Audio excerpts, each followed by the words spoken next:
Hi guys, it's Ellen, and I'm just stopping by to do a quick little excerpt from my upcoming novella, A Fat Ash Christmas. It's dropping on Friday, November 22nd, and I can't wait for you guys to read it. So I'm just giving you a cute little inside look on what the story is going to be about. Really, the story is a older woman who her name is India, and she's 50 years old, and she writes for a magazine that deals with cigars and the whole world of cigars and the lounges and everything that has to do with smoking.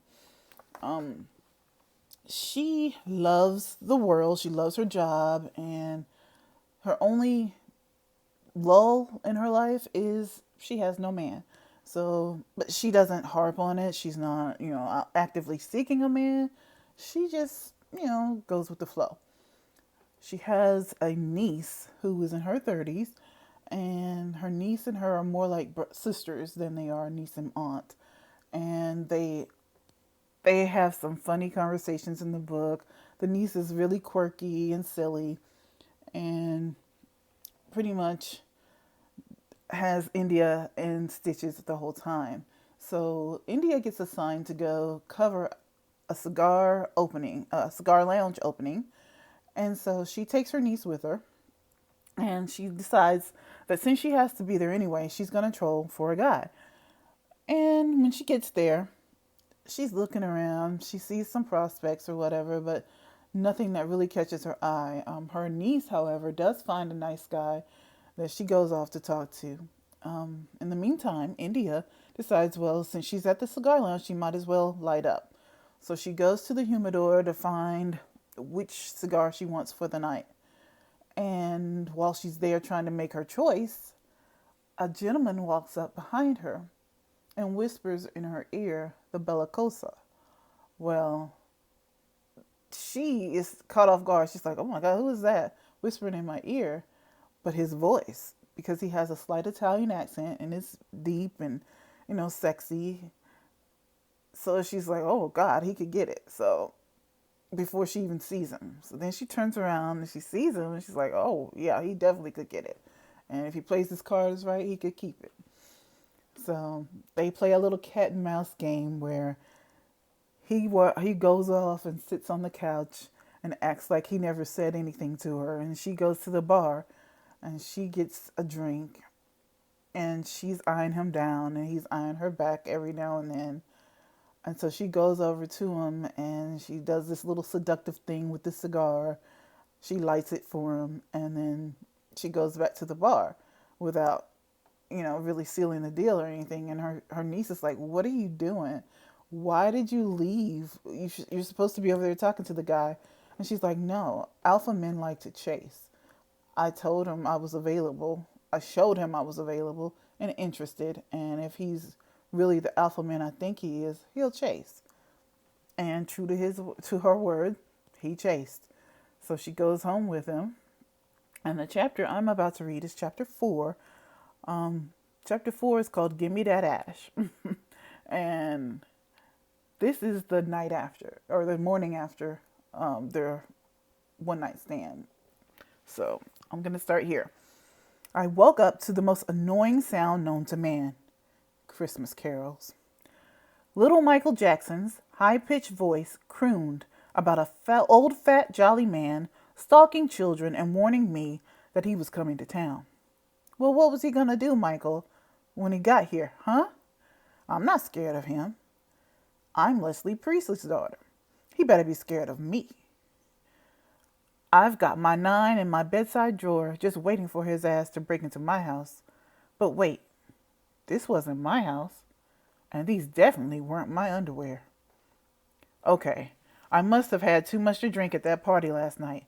Here I am talking to baby Michael Jackson like he can hear me and threatening to shoot the happiest man on earth. I had a pair of boxer briefs balled up next to my face, and my naked ass was hanging out of the covers. Fuck. I really needed to get my shit together. This random hookups is not what I'm about. Whoa. I just had a flashback of last night's activities, and that fine ass man put it on me.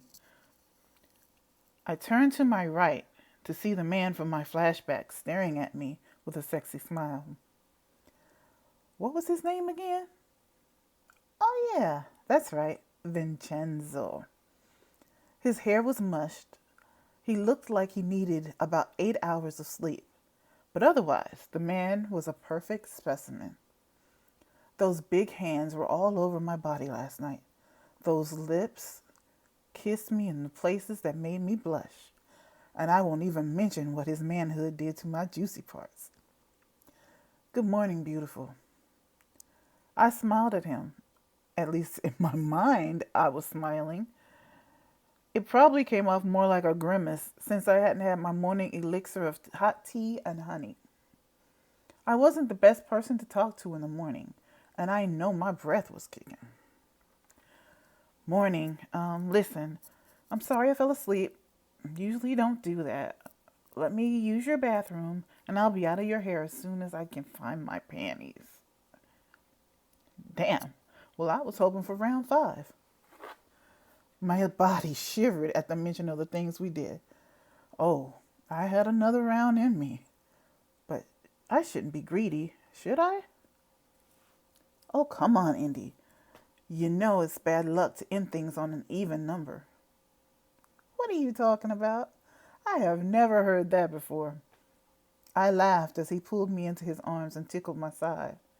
He kissed me, not caring about the corpse that was hanging out in my mouth. Well, damn, that kiss was so good, I stopped worrying about it too. Apparently, 2 bad breath individuals equal minty fresh breath. It's true, you know. If you have sex in even numbers, your orgasms will dry up for 7 years. That's just mean. Why would you say something like that? Now I'm gonna have to fuck you at least 3 more times before I go. A sexy laugh rumbled from his chest as he moved over me and started rubbing on my nipples. How did you settle on the number 3? Well, I figure I was a big ass hoe last night. I may as well go for it. With premium D like yours, 1 time won't be enough this morning. I figured 3 times will leave me extremely satisfied without making mincemeat of my cooch. Oh, baby, it's too late for that. By the time you leave here, you won't be walking straight. Yeah, promises, promises. Okay, so I'm going to stop there, and you guys can pick up when you read the book and see, did he keep his promise or did he not? If I'm a betting girl, I think he did. So I hope you guys enjoy the book. Again, it's called A Fat Ash Christmas. And I wanted to tell you guys just a little bit about how I came up with the title. The book and the concept, actually. The book was inspired by my friend Cedric Dunson. He has a t-shirt company called A Fat Ash Collection. And it's all a cigar-themed t-shirt company. Fatashcollection.com. You can go there. They have great sayings on the shirts, like "That ash is mine," which was the chapter I just read from. They've got sayings like "Kiss my ash," or you can just go for the fat ash, and it's all cigar themed. If you're into smoking, which is really a diverse group of people that are smoking now, cigar lounges are popping, and you guys really should check it out.